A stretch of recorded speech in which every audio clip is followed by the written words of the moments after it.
Bonjour à tous et à toutes. Aujourd'hui on se retrouve pour tester les petites pastels à l'huile que j'ai trouvé chez Nose. Vous montrer une idée parmi des centaines, hein. On fait plein de trucs avec ça. Donc notamment ne les utilisez pas pour faire réellement une toile. Elles sont pas qualitatives pour faire ce genre d'exercice. Mais elles sont très très bien pour le art journal, pour faire des fonds patouilles. C'est aussi de l'art, hein. Mais pour faire des fonds, pour ces art journaux, pour ces cartes, pour nos projets, si vous voulez, c'est très très bien. Mais si vous voulez vous lancer à faire une toile avec ce genre de pastel, next. Il faut des pastels de qualité. Pour moi, faire ma patouille, je les trouve très bien. J'ai sélectionné l'orange et le bleu. Si vous vous souvenez, il y avait 24 couleurs à 1,85 € chez Nose. Voilà, on a tout ça. Je les ai mis de côté. On va utiliser des pochoirs, vous prenez. Là, on va rester dans le style rétro. J'ai pris ces pochoirs-là de la marque PBO que j'ai trouvé chez Nose. Ensuite, qu'allons-nous utiliser? On va utiliser un tag. On va faire un tag qui fait 16 cm sur 7,5 de large. C'est-à-dire, vous prenez un rectangle de 16 cm sur 7,5. Vous faites un repère à 2 cm ici, à 2 cm ici. Vous coupez, vous reliez, vous coupez. Et pareil, 2 cm là, 2 cm là. Vous coupez et vous avez votre tag. Un petit trou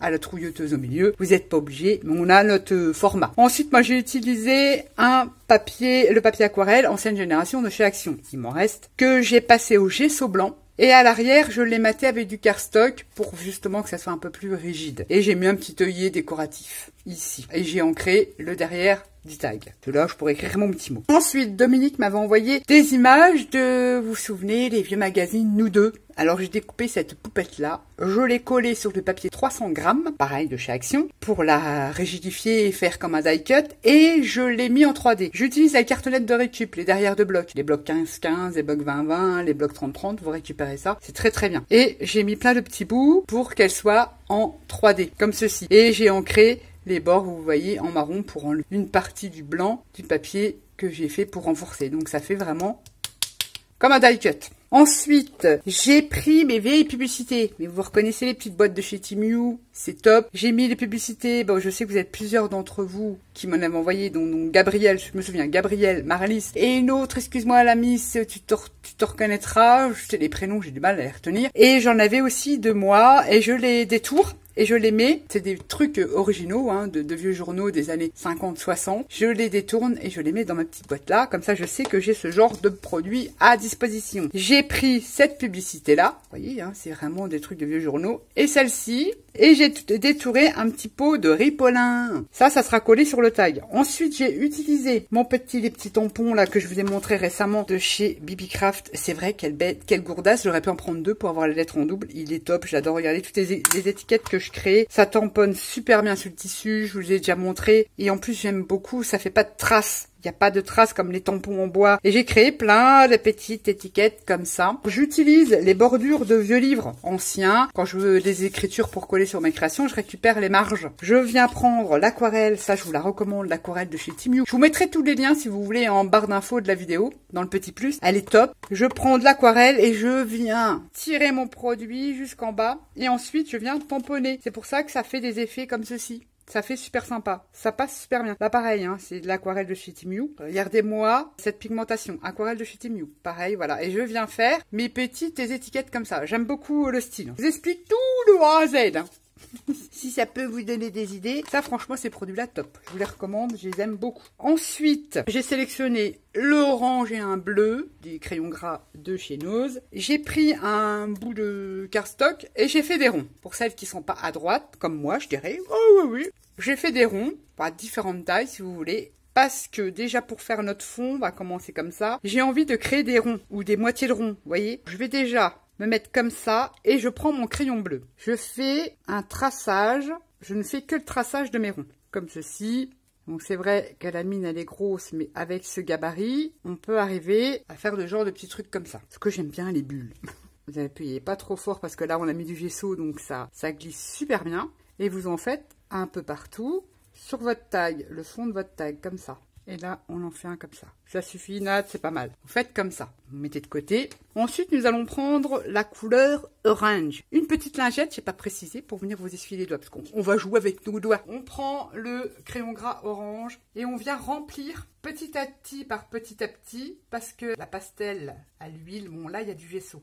va sécher. Donc on y va petit à petit, on s'en fout, parce qu'après on va refaire des choses sur notre fond, on n'a pas fini. On va intervenir avec nos pochoirs. Alors on va jusqu'au bord des cercles. On essaie, ce qui n'est pas évident, mais c'est pas grave, parce qu'après on va venir créer des effets comme ça. Vous voyez, on reprend le bleu. Enfin, moi j'aime le bleu, mais vous prenez la couleur que vous voulez.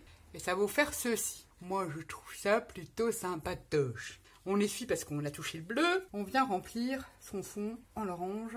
On n'hésite pas. Après, vous allez me dire, on peut utiliser ce genre de truc là, les éponges de maquillage. Je trouve que ça absorbe les pigments et c'est moins pigmenté. Donc je préfère travailler au doigt ou alors trouver une mousse qui n'absorbe pas. Je sais pas comment vous expliquer. Et puis je trouve qu'au doigt, on a des effets que l'on n'a pas forcément. Et là, on vient tourner et hop. Et là, on revient au niveau du cercle. On le remplit. On reste son doigt. C'est pour ça qu'il faut une feuille de papier en dessous. Et on continue comme ça à remplir son fond de tag avec son doigt. Et on arrive là et on fait pareil ici. Je trouve que l'effet, il est plutôt bien sympa. Je termine le fond du tag et on se retrouve après.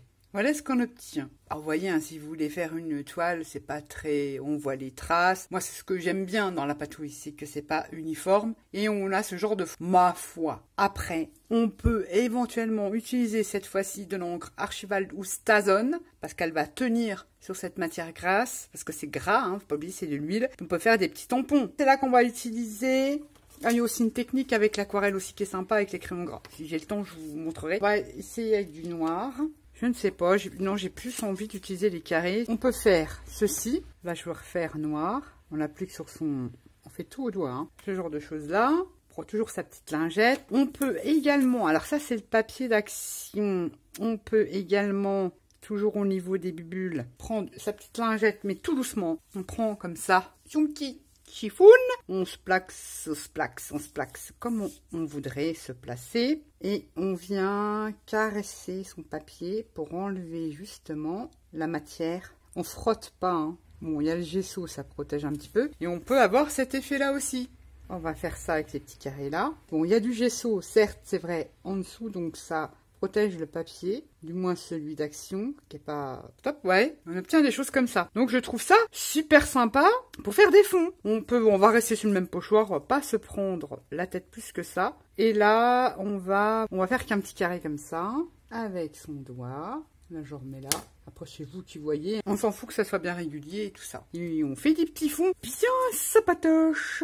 Là, je vais enlever un petit peu de blanc, enfin de matière plutôt. Je vais les faire en blanc. Voilà. Et puis vous vous amusez à faire comme vous le voulez. Des petits fonds, des petits fonds, encore des petits fonds. Comme ceci. Après, forcément, on a des choses à placer. Et puis notre poupette va venir comme ça. On pourrait mettre un petit peu de noir. Puis du noir là. Et puis je trouve que c'est pas mal. On va juste retirer un petit peu de blanc.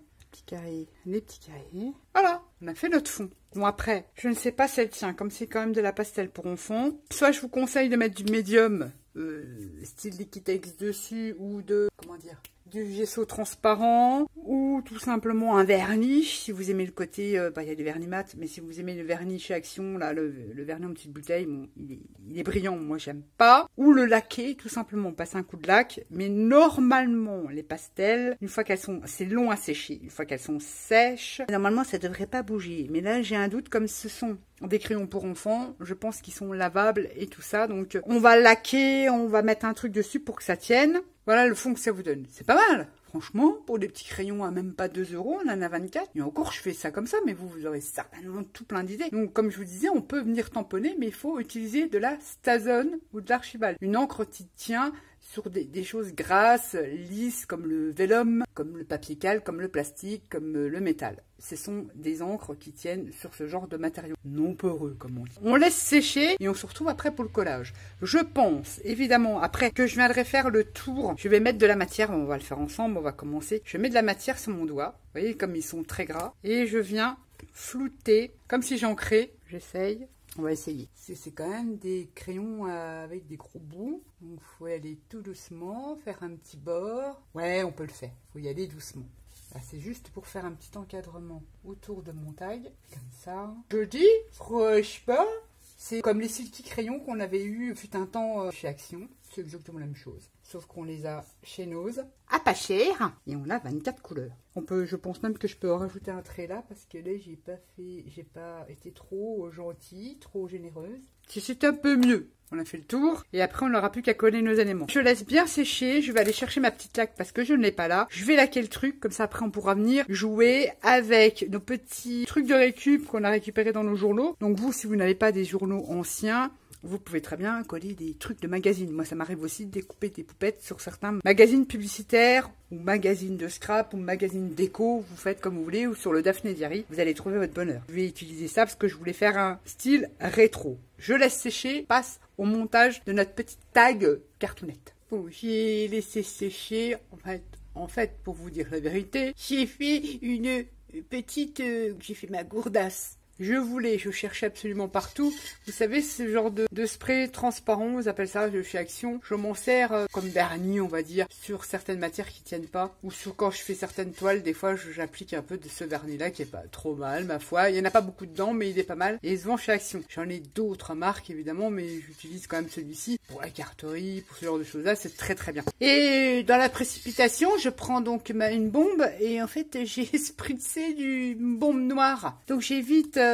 tamponner pour enlever, bon bah tant pis, ça fera un effet. J'ai pris des essuie-tout, ça m'a fait ça. Mais à la base, j'ai recouvert les crayons pastel gras avec ce spray-là que l'on trouve verni chez Action. Comme ça, je suis sûre que ça se barre pas. C'est légèrement glossy. Je l'aime bien parce qu'il n'est pas glossy, justement, mais c'est léger. Mais au moins, vous pouvez frotter, ça ne part pas. On a notre poupette qu'on va coller. Le ripolin. Je l'ai doublé au final avec un petit papier de 160 grammes parce que comme il va un petit peu dépasser de mon tag. Et cette publicité-là. Et du coup, j'ai changé. Je vais prendre Banylon. Ouais, parce que je me suis dit, c'est vrai que j'ai eu un des commentaires qui me disait, on voit pas beaucoup le fond. J'ai tendance à en mettre beaucoup. Alors, je vais essayer de faire simple et de pas en mettre beaucoup, qu'on voie un petit peu le fond, hein.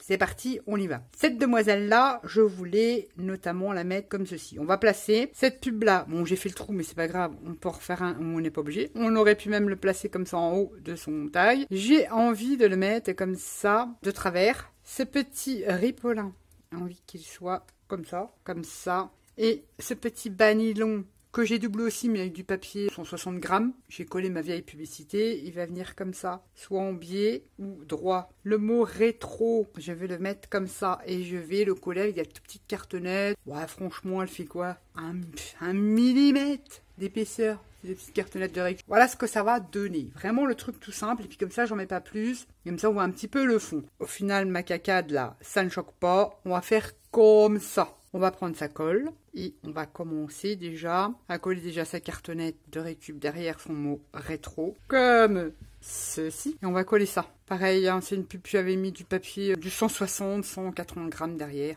parce que je pensais faire un die cut. Et puis du coup, non. Parce que s'il dépasse un petit peu, il va pas se casser. Ensuite, cette petite poupette, comme elle est coupée droite comme ça va nickel sur le tag. Puis on va déjà coller son ripolin, on va laisser la poupette comme ça, et on va coller ça. Et ensuite, je vais coller ma petite poupette. Donc là, je l'ai mis en 3D, je vous ai montré en début de vidéo. Je viens mettre de la colle que sur les... J'appelle ça des cales, mais vous pouvez faire ça avec du scotch 3D. Hein. Faites comme vous le voulez. Je mets un petit peu de colle. Je viens appuyer. Là, on fait un tag rétro avec quand même pas mal de récup. Et puis, je vous montre comment parmi plein d'utilisations, ces petits pastels là bien sympatoches pour nous faire des fonds. Après, si vous êtes patiente de laisser sécher, vous ne mettez pas de vernis sur votre tag. Et pareil, Banylon, je l'ai détouré d'une vieille publicité. Vous savez, comme là, des fois, on a la publicité pour la diamantine. Voilà, j'ai découpé des mots comme ça. Et je l'ai mis sur du papier 180 grammes, je sais plus, 160. Enfin bref, pas trop épais.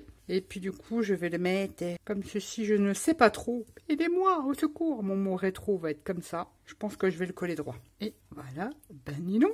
Et on va coller son mot rétro. On aurait pu le coller de travers, mais on va le laisser à peu près droit, comme ça. Et puis voilà, on a fait un tag rétro avec quand même de la récup. Ah oui, bah les vieux journaux, c'est de la récup. Les images du magazine Nous Deux m'avaient envoyé d'hommes. Les images que beaucoup d'entre vous m'ont envoyé des vieilles publicités des années 50-60. Une petite étiquette marqué rétro avec mes tampons de chez Bibicraft, que j'aime beaucoup. Le fond qu'on a réalisé avec les pastels, comme je vous dis, c'est très bien pour faire ce genre d'exercice-là. Le art journal, nos petits fonds, et pour faire des toiles, hein, mais sinon, c'est oublié. Mais regardez, moi je trouve ça plutôt sympatoche. C'est tout bête à faire. Et puis voilà. Les pastels, comme ça, il y en a chez Action, mais moi je vous les conseille pas. J'aime pas du tout. Je les aime pas du tout. Je les ai achetés, je crois que je les ai foutus à la poubelle. Ah bah oui, je vous le dis. Je préfère quand c'est gras comme ça. Là, c'est vraiment trop bien. Ceci, bon, j'ai dégueulassé le derrière, mais je reviendrai faire un truc propre. On peut écrire son petit mot derrière ou tout simplement le coller sur une carte. Mettons une carte, on la mate avec un papier de couleur. Noir, ça passe bien. On va mettre ça comme ça. Et puis là, on peut éventuellement mettre un sentiment. Voilà. Ça peut faire aussi un embellissement pour une carte, mais ça peut servir de carte également aussi. Voilà ma petite création, tout simple, hein. Tout simple, avec de la récup, les petits crayons pastel, une idée parmi tant d'autres. Il y a plein de choses à faire avec ces petits crayons, mais moi je les utilise beaucoup au doigt parce que j'adore travailler avec mes doigts. Et regardez, hop, j'aime beaucoup travailler avec mes doigts. À essayer avec d'autres trucs, je vous dis les éponges comme ça, j'aime, ça fonctionne, mais ça absorbe les pigments, donc c'est moins pétant au niveau des pigments. Peut-être qu'il y a d'autres éponges, d'autres produits qui pourraient peut-être être moins absorbants. Ça surtout, les utilisez pas pour ancrer. Hein. Là, vous videz vos pads à vitesse grand V. Hein. Et grosse erreur, hein, ne pas utiliser ce genre de mousse là pour ancrer vos papiers. Sur ce, j'espère que ça vous plaira et je vous dis à bientôt pour une prochaine vidéo. Bye bye.